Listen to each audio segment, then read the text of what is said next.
When life throws a challenge at you, one thing is certain. To find a resolution for every issue, every problem, for everybody, there's more than one way.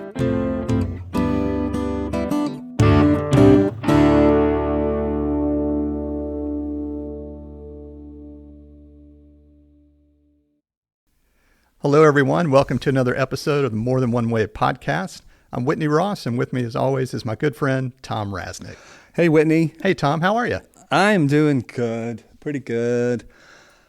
I was watching the news the other day. Uh-oh. Okay, yeah. Don't That's do right. that. It wasn't, and that voice you just heard is somebody who helped me through the story that I'm about to tell you, and that's why I invited her to come. Okay, just wait. Okay, I'm going to say her name in just a minute.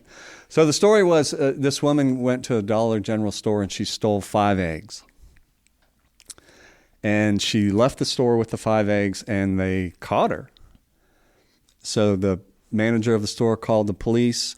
The police came out and said, you know what did you steal? And she said, I just stole 5 eggs. That's all I stole. And he said, well, why on earth did you steal 5 eggs? And she said, because my family's hungry and I didn't have the money to buy them. So you know what he did? What did he do? He went in, paid for the 5 eggs, and then bought her groceries for the week for her family. Oh, wow. Right? And what it got me thinking of was, funny enough, because of the world I'm in, I guess, it got me thinking of sin. Because stealing, is one of the top 10, right? Yeah. Thou shalt not. Thou shalt not, right. Right? And so when I started thinking of sin and then the news, I couldn't think of anybody better than the news anchor of sin herself. Oh, my gosh. Abby Ham. Hey. So Abby was nice enough to come and join us to talk about what is this stuff of sin? It's a big topic. It is a big topic, and you're swimming in it sometimes with the stories that come to you. And seriously, that's what made me think of you to come. It's because that story is one of tens of thousands of stories of people who do something they wish they hadn't done, do something they maybe didn't want to do, and get caught for it. Yes, that is literally my life for 4.5 hours every morning. Yeah. So what do you do with that, Abby? How do you deal with that? It's hard some days. Most of the time, I have come to have an ability to compartmentalize some of the really bad stuff out of my daily life because I have to. Yeah. But some of them stick with me, and they used to stick with me a lot more than they do now. Just over time, I've been in the business 20 years. And over time, you kind of have to move on, But like I think about the wildfires in Gatlinburg, and that's not a sinful story, but it was a horrible tragedy, and it was really hard to let that one go. Right. There are those stories that stick with you. Yeah. And sin is something that in the scriptures and in different people's traditions, they might call it something different. Some spiritual traditions might call it ignorance. Some people might call it other things. But trying to get at what's going on with people, right? Why do people doing things that become newsworthy in the negative sense of that word? And they came up with this term sin. And when I say sin, you say, no, when I say sin, what does it make you think of? Well, where my head goes. Yeah, don't go too dark yet. Well, it goes dark, though. Being a news person, I'm like, murder. Right, okay. Stealing. Right. Horrible thing. Not stealing 5 eggs. Right. But just in general, those are the things that come to mind. Like a life of thievery. Yeah, I don't think about like a casual lie. Yeah. Well, what I'm trying to get at is the sin is a big concept, and so it has lots of definitions in many ways. We use it to cover a lot of ground. And one of the grounds that we try to cover with it is good and bad behavior. So sin becomes bad behavior. So we can all pretty much agree, murder, not good. Shouldn't do that. Stealing, right? So then you start to get a little bit fuzzier, like with the 5 egg story, right? Okay. So it's the initial thought of what sin was the stuff people do that the culture in and of itself says was bad because somehow or another it harms the person and or somebody else, right? So that was the word that they used for that. And what happened with it was people started pretending like they didn't do things like that. They didn't do stuff that the culture thought was bad. All right. So, for instance, back in Jesus' day, not keeping the Sabbath was considered a sin. Okay, we don't think that anymore, right? That's not one where you go, you're a sinner because you don't rest one day a week, right?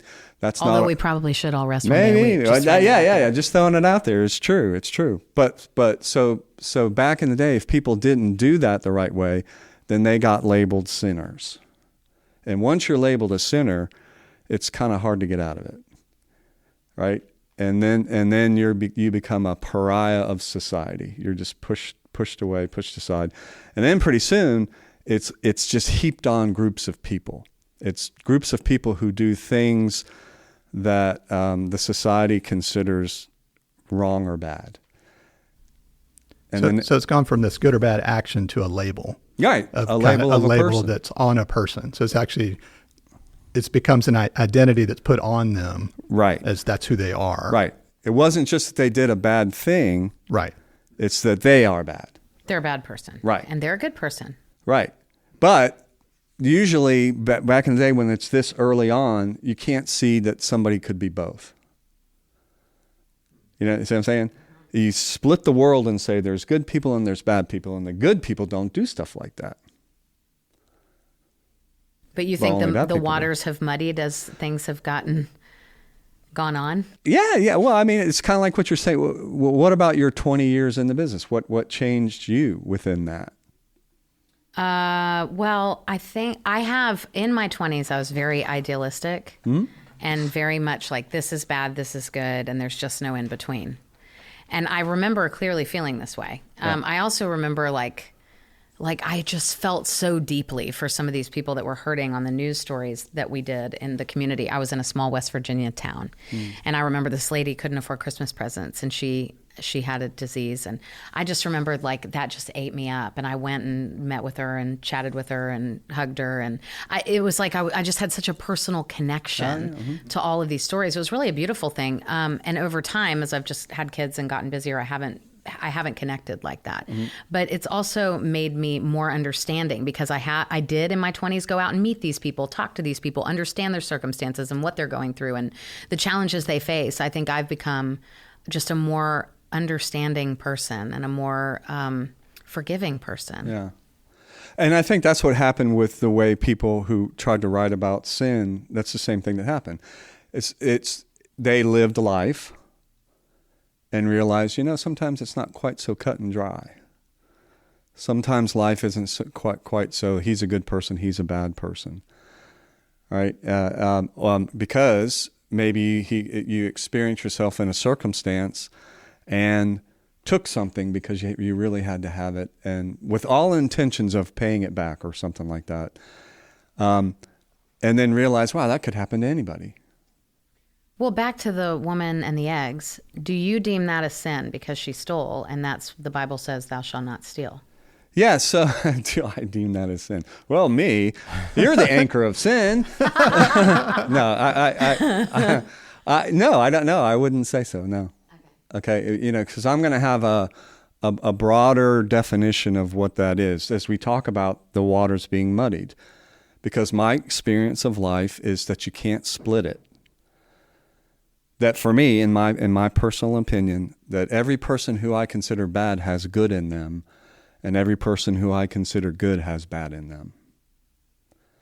Okay, so I think that we're a mixture of things. And I think as people tried to write about sin, they took that into consideration and recognized sometimes, rarely is life black or white. Most of the time, it's a mix.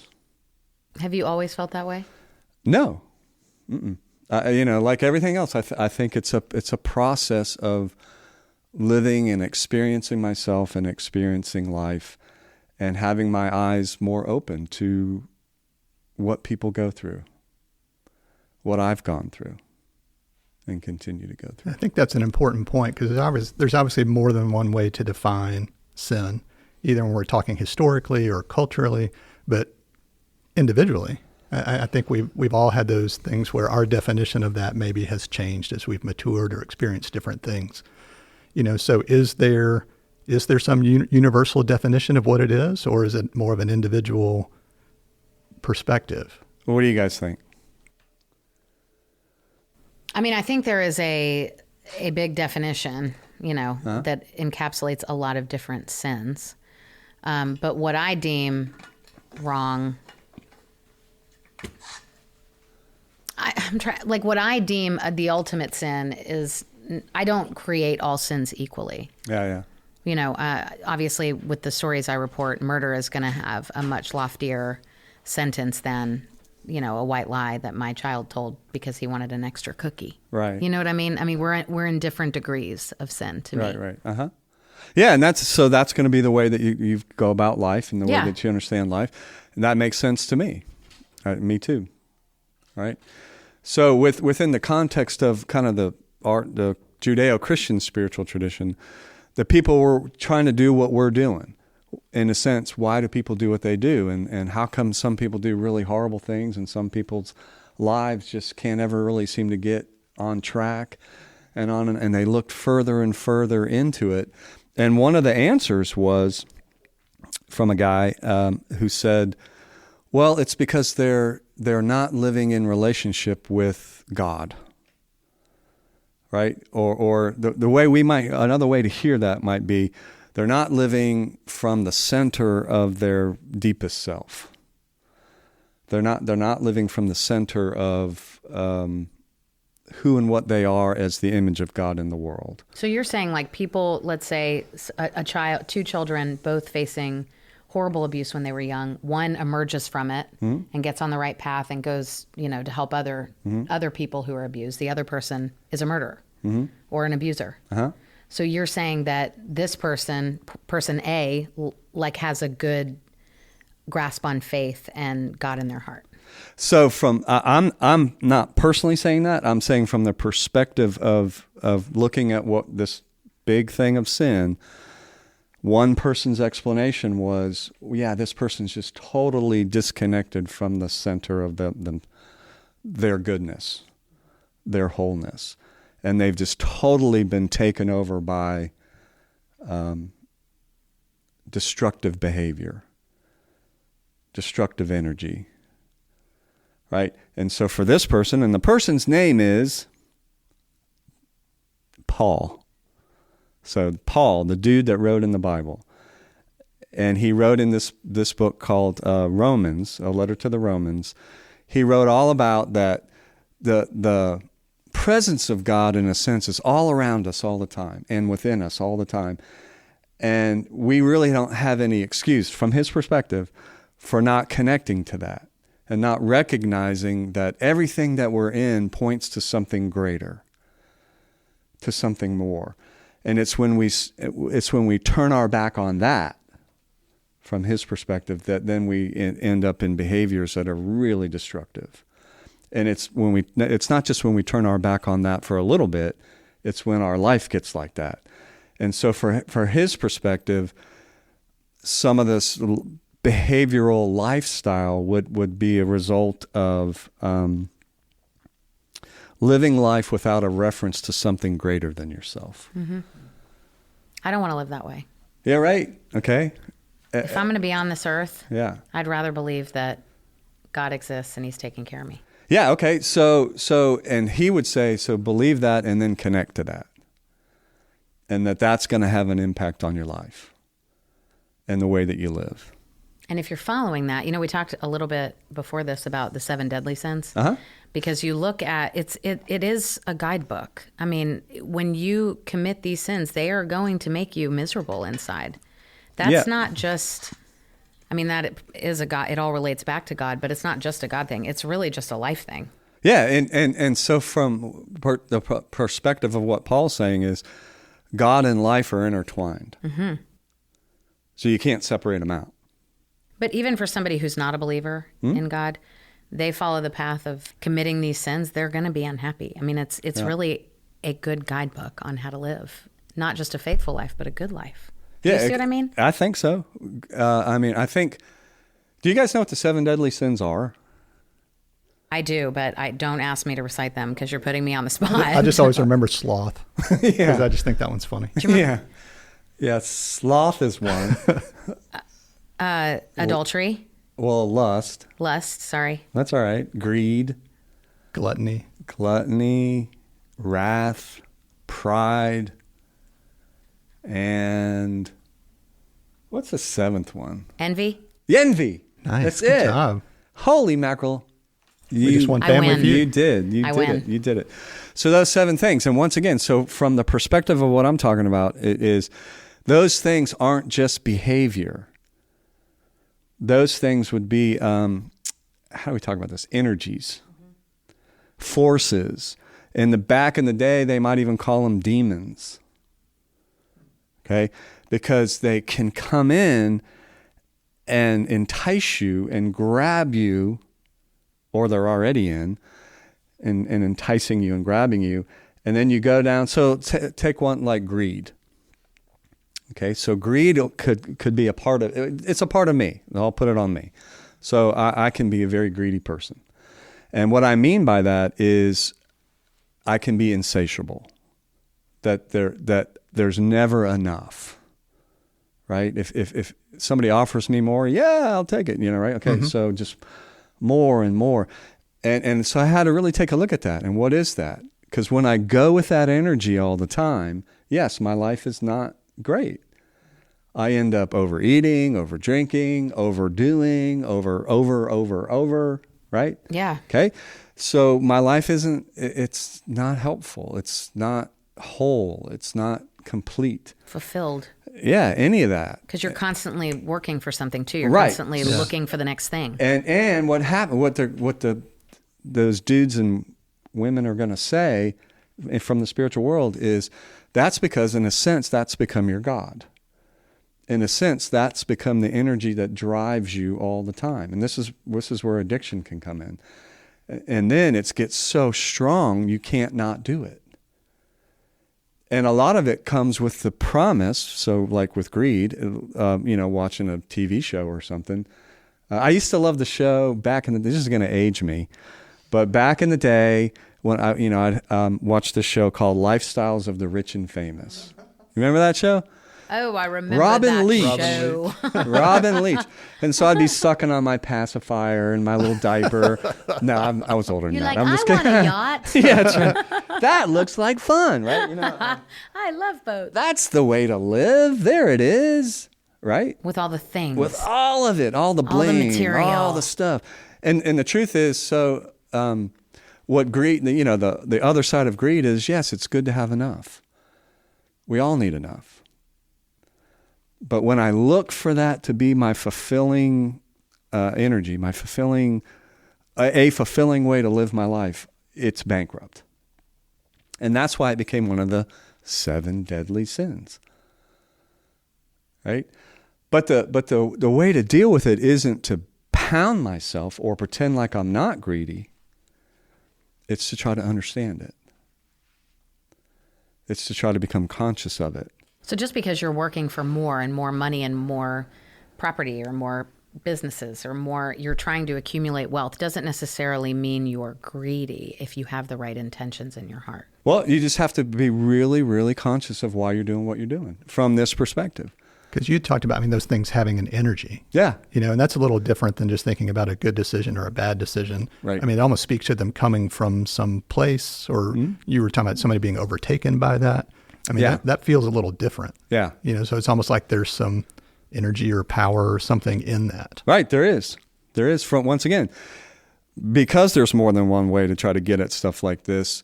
This is the spiritual, kind of inner way to try to take a look at this stuff, to try to say from this lens, this is how we're going to try to describe what overtakes a person or a town.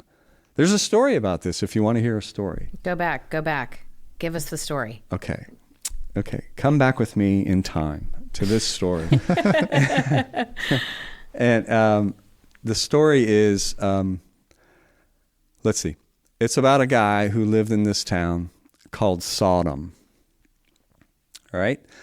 And in this town, this guy became kind of a big shot. He was like one of the guys who sat at the market square and made decisions and helped people decide things. And, it was going well for him. He was a big deal. And that was cool. And he liked being a big deal. And his wife liked him being a big deal even more. Okay? Nothing, not saying anybody's bad. I'm just saying they liked being a big deal. Okay? So one day these guys came into town for some reason. Oh, I know what it was. It was because God didn't think the town was doing so well. And by that, I mean, from the perspective of the story, that there wasn't one man. And back in the day when this story was happening, women, didn't count all that much. So there wasn't one man who wasn't just overtaken by power. Not one person. I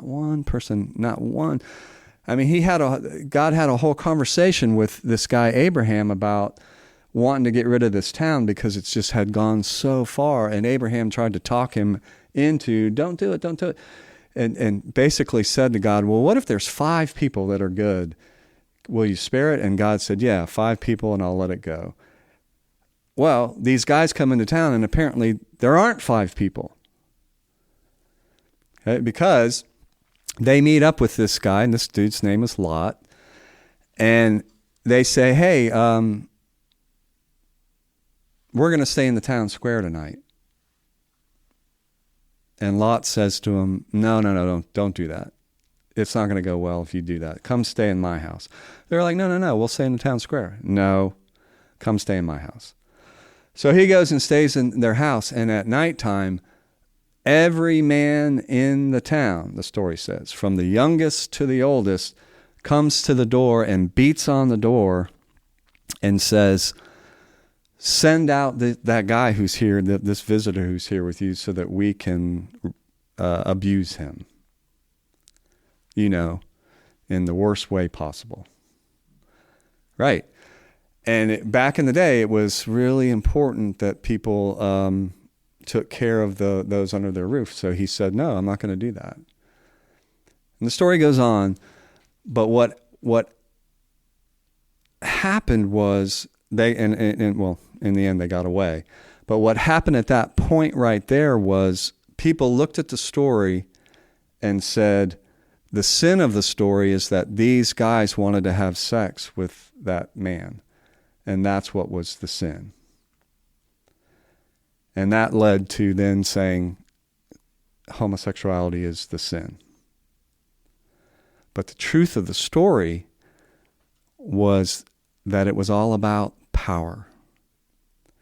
And people in power abusing people who were vulnerable. Because those 2 guys were vulnerable. They were at the mercy of the town in many ways. And those guys would have been abused by these people, and they thought that was all right. They, the town. They thought that was an okay thing to do because they were the ones in power and they could abuse people who didn't have any. Okay? So the sin, you see what I'm saying? The sin was the energy that took up all those men to say we can do with the vulnerable anything we want to do. The sin isn't about sex or how you have sex. The sin is about abusing people who have no power, who are vulnerable and and need your help. Right? Yes. Do you see what I'm saying? Yes. I mean, I think about all of how that still applies to so many things today. Yes, right. So the sin piece is the energy that would lead somebody or a group of somebodies to that place. Right? And then when we started this whole thing to try to split and say sins are bad behaviors. Right? And then that's all it is. And unfortunately what happened with that in this story of Sodom and Gomorrah is that it all got put on gay people. And they said, they being people who took a look at this story, once again, the sin is homosexual sex. And what the story is saying is, no, the sin is this power that overtook the whole town, the men at least, so that they then became abusers and thought that that was okay. Okay, so that's the thing about trying to have a bigger definition of what sin is. And the energy piece that you brought up, Whitney, right? It's this big energy. And once again, we can see it probably most clearly in mob mentality. On the positive, maybe positive-ish kind of side is like when Tennessee beat Alabama, right? And we took the goalposts and Right, threw them in the but river. so what they're going to say is, not that was a sin, is what's that energy? Right? So by taking a goalpost and throwing it in the river, fine, okay. But if what if the energy had led to you went to Alabama's bus and pushed it over? Or you beat up somebody from Alabama because, right? That's the thing. It can be scary. Yes, it can. And that's when the energy is just totally and completely out of control. And that's what our spiritual ancestors were trying to point us toward. And that can happen, like you said, with the 7 deadly sins, and that can happen with lots of things when we're not paying attention to it. So, you asked about having a larger definition of sin. For me, that would be the larger definition of sin. It's not so much the individual acts that we do. So kind of zooming out to really see what's behind it. Yes, that's right. Yeah. That's right. And you think that's the case with individuals as well as like a group? I do. And I think, so another story from the Bible, when Jesus was getting crucified, and it's in Luke's gospel, and he's been hanging there for a while, and he says a prayer, and his prayer is, Father, forgive them because they don't know what they're doing. And the larger definition of sin would be that. We don't know what we're doing. Something has gotten a hold of us and we don't know what's going on. We think those guys in the Sodom and Gomorrah story thought they were doing the right thing for their way of being, but they weren't. Do you get what I'm saying? I do. So I think though people nowadays, when I think of, like, for instance, do you think one of the issues that we deal with a lot in the news is premeditated murder in the first degree or secondary murder charges, right, which means that you weren't premeditated in your actions. So how do you relate all of that? Like, if we're going to the most dramatic of sins, which is probably murder, I'd say that's probably the worst of the worst. Do you think people are getting caught up in something? Do you think they've had a past that has been really hard and challenging? Like, how do you come to grips with the evil that's happening in our world now? Thanks for that question. Just to keep it light. Yeah.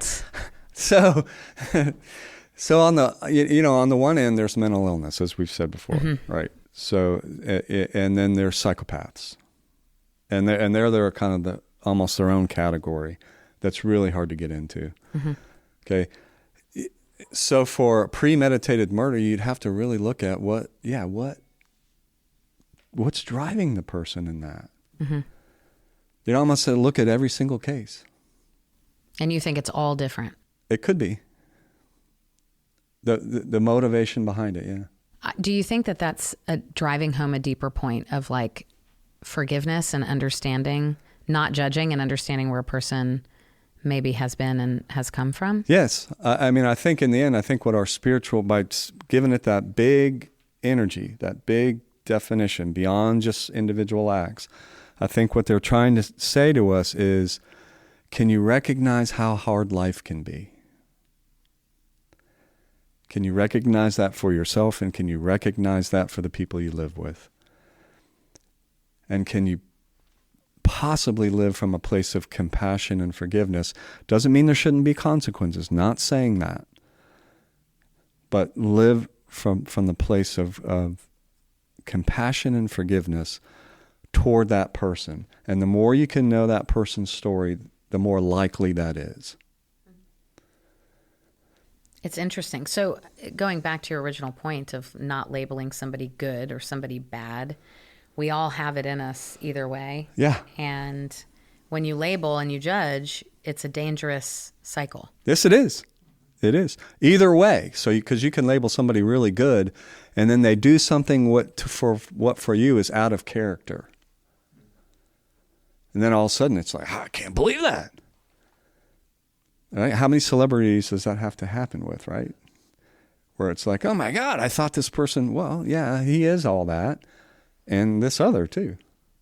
Always, always, always. When somebody is on this pedestal, you're always going to have something that I don't know if people are trying to take them down because they're so amazing or if they just are human. Right. And, we hold some of these people up to such a high standard. Right. How could they ever fail? And then they do something wrong and they're done. They're canceled. In this world, they're done. Yes. And that's the horror of that whole culture. It is horrific. Hold on. I got on social media yesterday. I had a sick day, so I literally had nothing to do. So, of course, I'm surfing the web. Because what else do you do? Yeah, what else do you do? Now, there was a story of these reality stars and they had an affair. Okay, like I was just reading something about it. And they're on a reality show for pure entertainment purposes. They have an affair and they're in this friend group and it's awful. And everybody's chastising this girl who had the affair. I got on and looked at the comments and I'm like, literally not one person was compassionate towards this girl. Yeah. And I'm not saying she did right. I'm not saying that at all. I'm not justifying what she did. But I'm like, can we please have some forgiveness in this world? Like, why are we so mean? I would never get on somebody's social media and write something mean or like judgmental or cruel. I don't know these people. Yeah. It just blows my mind what people are capable of. And that is when I lose my faith in humanity, Thom Rasnick. Well, here, So I'm going is that sin? I don't know what that has to No, do I with want to any restore. of this, I but want to it's restore upsetting. some faith in humanity. I mean, this is what happens though when we can't see that we all have the capability to do things that we don't consider good. We put it on somebody else. We can see it so clearly in somebody else, and then they have to hold it. And at its worst, it goes like that. You are fair game because you have. It's been made known to me that you did something that I thought was bad. And we're very quick in this society, this day and age, to say this is a good person, this is a bad person. If they've done bad, they're done for. Just one time. Just one time. That's all it enough. takes. Yeah. That's or right. it can be an accusation. You don't even know if it's true half the time. I mean, this world of internet and social media, it almost makes the good, like you were talking about, separating people into good and bad categories. It makes it even more so. Yeah, it's easier. Even more defined. It's quicker and easier, and when we live at the pace we live at, quick and easy is good, right? So it behooves us to take a step back. Take a step back. Take a look. Get off social media. Just for a minute, maybe. For always. Yeah. No, I use it for work, so I have to use it. But but that's just it. Everything has a bit of both. Good and bad. That's right. Yeah. Everything has a bit of both. For sure. It can work the opposite way, right? Sure. When there's a good cause and you get everybody Right, to rally that's behind right. it and That's it's right. amazing and yeah. And in the end, once again, that's the big thing that the spiritual world is always trying to get us to look at, is that life contains all of it. What we consider the ecstasy, what we consider the agony. And we're all a part of it. And that's why consciousness is such a big central thing for the spiritual world. It's because we got to get more and more and more and more aware. And the more awareness we can have, they say, the more compassion and kindness will come. Because we recognize how hard it can be. You have to get out into the world, though, and expose yourself. Like if you sat home all day, and this is coming from a news person.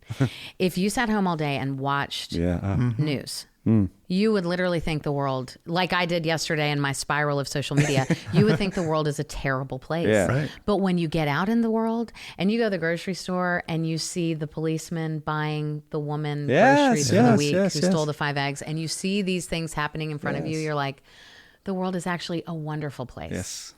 And I have to remind myself that Yes, very I bet. frequently. I bet, because you're in it, the anchor of sin. I mean, that's essentially what us news anchors all are, right? Right. I mean, that's my job. But you're in it, and that's the thing. Once again, I think it speaks to the intentionality, just the awareness of looking for, like you were talking about, just that consciousness. I mean, how do you become more aware? Yeah. What are the ways that we see beyond just our closed perspective? Are you asking me? I am. Oh, I thought that was a rhetorical question. I thought it was a nice rhetorical question if that was the case. Either It's way, like, take it whichever way you want. Yeah. Well, I mean, so just given, given what we've been talking about and how we were just talking about social media and all that, really the first step is really to try to take a step back. Try not to react too quickly. Pay real close attention to, okay, so I'm reading this social media story. What's it doing to me? And if I'm one of those persons who reads the story about the affair and I start feeling myself getting self-righteous, then for me, I better step back, Mr. Self-Righteous, right? But when you're trying to just react, you're not going to step back. You're just going to, your immediate thing is going to be to puke all over the internet, right? terrible. Metaphorically horrible. speaking. Yeah, Hate her. right. And it's all going to come out. And all those things, you see, if I just took a step back, just for a minute. You see, and this is where rest and slowness and all the things that are the opposite of what we tend to try to do could be very helpful for us. But that's another topic. Oh, Thom. That's for next time. That's for next time. No, it really is having like a good finger on your pulse Yes. on what Yes. you're thinking about, what you're spending time and energy on. Yes. And how you're contributing good into the world. Yes, what a beautiful, yes, Abby, thank you for that. You should have asked Abby that question. I That know. was- Great answer. I can only do it because Thom said it first. I'm a good summarizer. It's just a headline. So guys, thank you for being with us today and listening. And Abby, thanks so much for joining us again. It's always great to have you with us. And man, what a challenge to take on a big topic like this and then come to an end. I mean, it's not something that's an end, it's something that's ongoing and that we're all still learning about. And we hope that you are too. We encourage you to reach out to us and tell us, if there's anything in the episode that sparked a question or an idea. We'd love to hear from you. And we, as always, appreciate you joining us. Thanks so much.